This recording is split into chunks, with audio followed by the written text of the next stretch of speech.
Assalomu alaykum aka-ukalar. Kunimizga payshanba 4-iyun.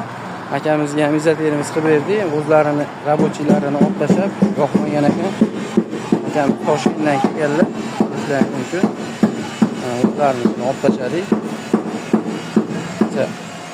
Chataq qo'yishgan ekan.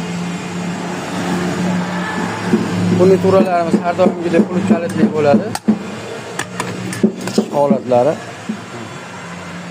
chiroqlarini o'chirib olsa bo'ladi. Yon eshiklari bor, mana yon eshiklarni ham qilib berganmiz. Yonlariga ham oldi choy qismlari xuddi shunday bo'ladi.